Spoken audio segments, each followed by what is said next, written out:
안녕하세요. 오늘 저희가 함께 살펴볼 자료는 스터디그룹 대화 기록과 요약 노트입니다. 보니까 개인적인 근황 토크부터 시작해서요. 최신 AI 소식, 또 컴퓨터 그래픽스, 소프트웨어 개발까지 정말 다양한 내용이 담겨 있네요.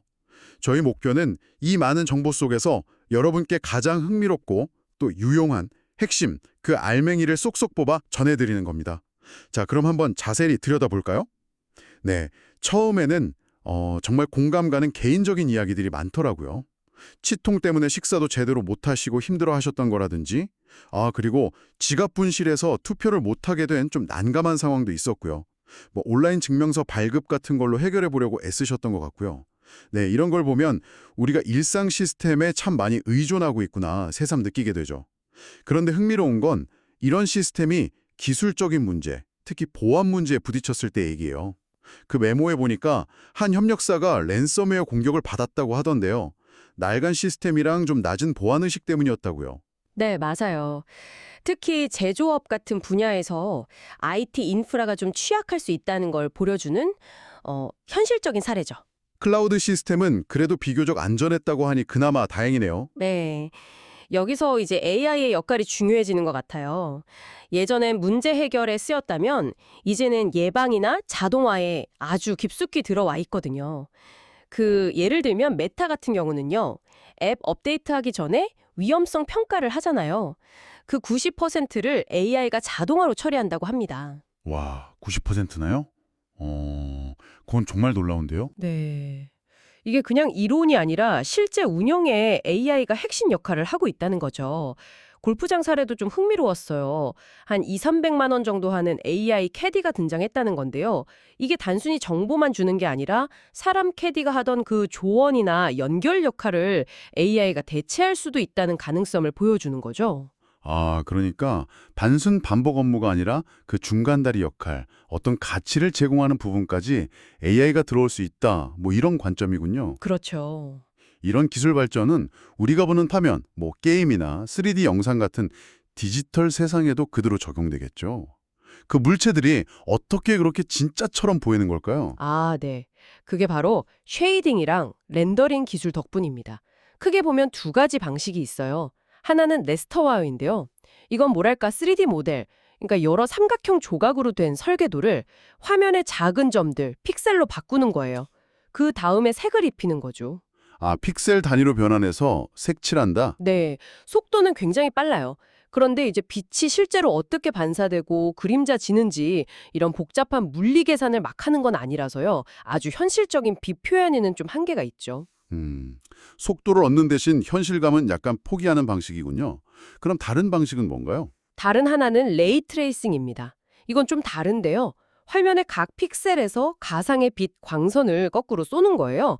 그래서 그 빛이 어떤 물체에 부딪히고 어떻게 반사되고 굴절되는지 그 경로를 추적해서 최종 색깔을 결정하는 거죠.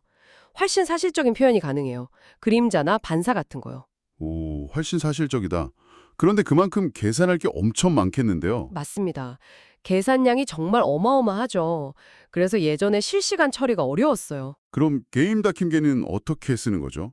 실시간으로 계속 화면이 바뀌어야 하잖아요. 네, 좋은 질문인데요. 요즘 RTX 그래픽카드 보면 RT 코어니, 텐서 코어니 하는 게 있잖아요. 그게 바로 이 레이 트레이싱 계산을 전담하는 특수 하드웨어 칩이에요.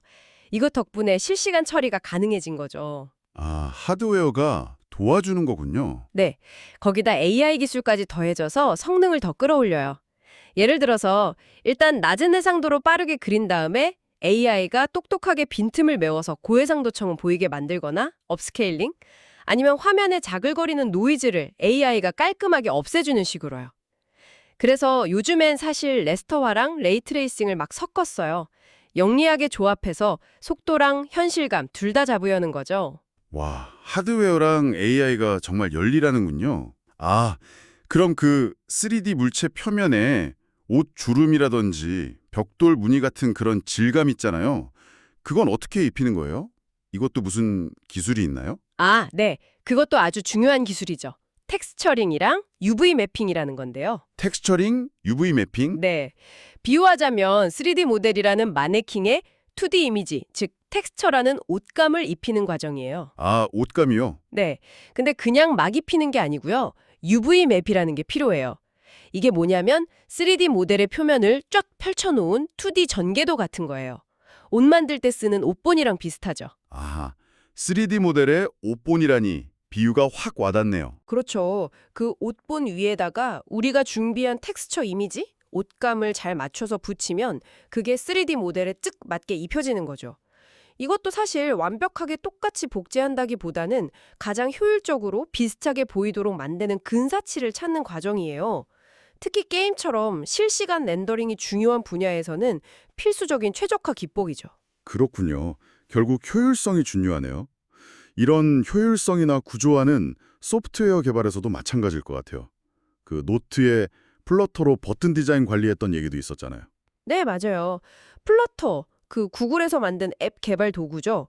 이걸로 앱을 만들 때 버튼 하나에도 색깔, 크기, 형태가 다 다르잖아요. 이걸 수십, 수백 개씩 일일이 만들면 너무 힘들죠. 비효율적이고요. 생각만 해도 끔찍한데요. 그렇죠. 여기서 핵심은 반복을 줄이고 재사용성을 높이는 거예요. 노트에 나온 예를 보면 enum이라는 걸 썼어요. 이건 뭐랄까? 채워진 버튼, 외곽선 버튼처럼 미리 정해진 선택지 목록을 만들어서 버튼 타입을 명확하게 구분하는 거죠. 아, 종류를 딱 정해놓는 거군요. 네. 그리고 체이닝 방식도 썼다고 나오는데 이건 명령어를 점으로 계속 이어서 쓰는 거예요. 예를 들어 field.primary color.large 이런 식으로 쓰면 채워진 형태의 기본 색상 큰 버튼 이렇게 속성을 간결하게 지정할 수 있게 만드는 거죠.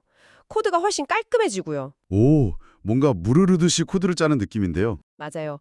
그리고 내부적으로는 맵 구조를 활용했을 가능성이 높아요. 이건 키랑 값을 짝지어서 데이터를 저장하는 방식인데 예를 들어 채워진 버튼, 파란색, 큰 사이즈라는 키에 해당하는 스타일 정보를 값으로 저장해두면 나중에 필요할 때 바로바로 꺼내 쓸 수 있어서 효율적이죠.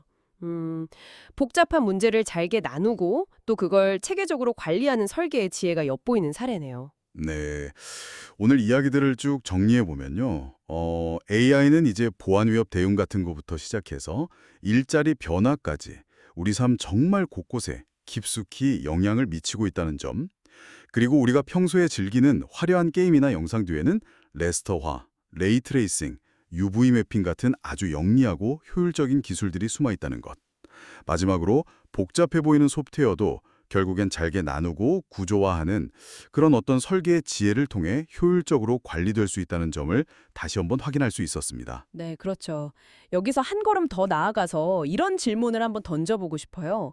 AI가 점점 더 많은 기술적인 실행을 대신해주고 가상세계는 뭐랄까 점점 현실과 구분하기 어려울 정도로 정교해지고 있잖아요. 이런 시대에 우리 인간에게 정말로 필요한 능력, 그러니까 기계가 대체할 수 없는 우리만의 고유한 가치는 과연 무엇일까요? 다음에 한번 더 깊이 이야기 나눠보면 좋을 것 같은 주제입니다.